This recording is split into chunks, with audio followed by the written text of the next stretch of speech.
we're back in 7.5. We're going to do example 3. I didn't title example 3, but this is actually the difference of two squares, and I want to show you how to factor that.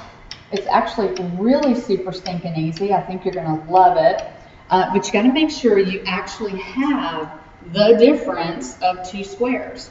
The first thing I want to do is for A, B, C, D, E, and F, first thing, I'll make sure that every one of them is actually a difference, okay?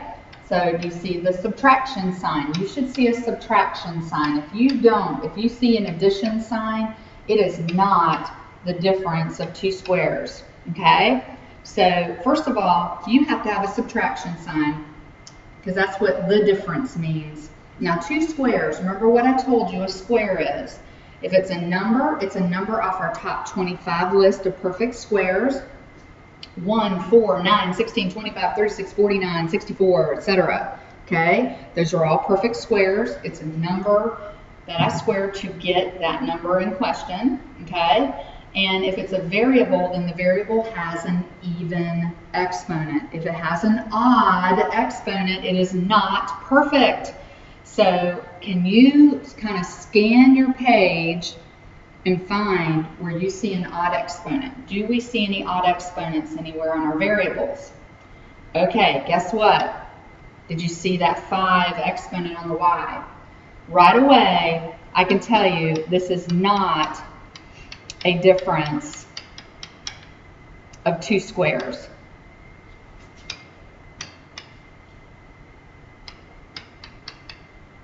So guess what? It's not factorable. Okay, so remember what we learned in example 1. Let's make sure it's a perfect square trinomial. Let's check it and we'll test it. This is a great way to tell before we even get started. This is not a difference of two squares, okay? It's not factorable. So we're going to leave this one alone. F is not factorable because it's not a difference of two squares. We don't have an even exponent on our variable. Nothing I can do about it, okay?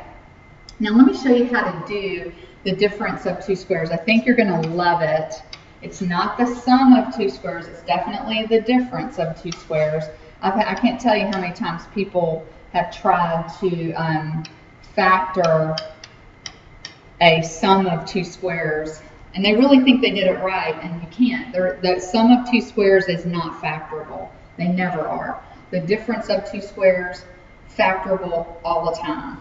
All right.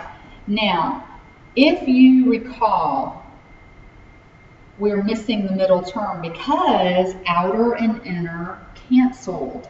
Do you remember that from chapter 6? When we foiled it, we're like, oh, look, outer and inner cancel each other out, and we're just left with first and last. Remember, that was our FLA adventure. We didn't foil, we just did FLA, F-L, first and last.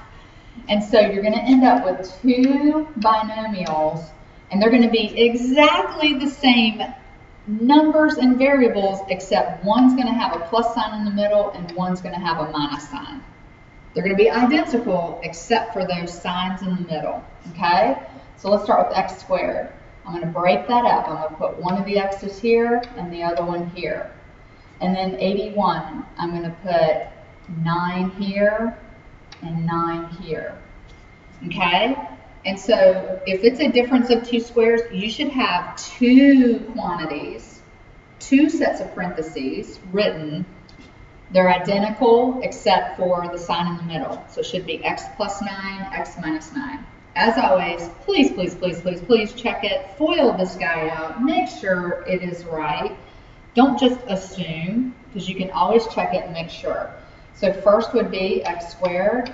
Outer is negative 9x, inner is positive 9x, last is negative 81. Yep, those cancel, and I'm left with x squared minus 81. It checks out. Okay? So, and we factored it correctly. All right, let's look at B. We need two quantities. Okay, put two quantities up there. 9p to the 4th. Now I'm going to split that up. That's going to be 3p squared, 3p squared. Now where did I get that? Well, to break up 9, it's got to be the same number times itself to give me 9. Well, that's 3. 3 times 3 is 9. Now for the exponents, if you want to split them up, just cut them in half. P to the fourth split in half is p squared. So we'll put p squared in one quantity and the other p squared in the other. Okay, so if you're wondering, that's how. 16q squared, that'll be 4q and 4q. Why? Because 4 times 4 is 16. Q times q is q squared. Make one of them positive, the other one negative, and voila, you are done. That is how you factor that. Okay? Let's come down to C. You need 2 sets of quantities. They're going to be identical in every way except for the signs in the middle. So let's start with x to the 6. Now I want to break that in half. Half of 6 is 3, so I'm going to put 3 of the x's here, 3 of the x's there. And then let's look at this. Ooh, what's wrong with that 7 there? You're right. It's not a perfect square. So you know what? This is one I would say is not factorable. Sometimes you'll start them and you'll kind of get your engine going, and then you'll go, wait a second, that number's not even a perfect square to begin with. So we can't do that. All because of that stupid stinking 7. Okay, it is not a perfect square, so it's not factorable. Okay, let's go to D. You need 2 quantities. We think it's a difference of 2 squares, so we need 2 quantities. Let's break up the 1. 1 times 1 is 1. Let's break up the 4x squared. That's 2x and 2x. I need a plus and a minus in the middle in each one respectively. And then just check it. See what you can do with it. And let's do first. 1 times 1 is 1. Outer is negative 2x. Inner is positive 2x. Last is negative 4x squared. And these cancel out, leaving me with 1 minus 4x squared. So yeah, it checks out. I know for a fact this is my answer.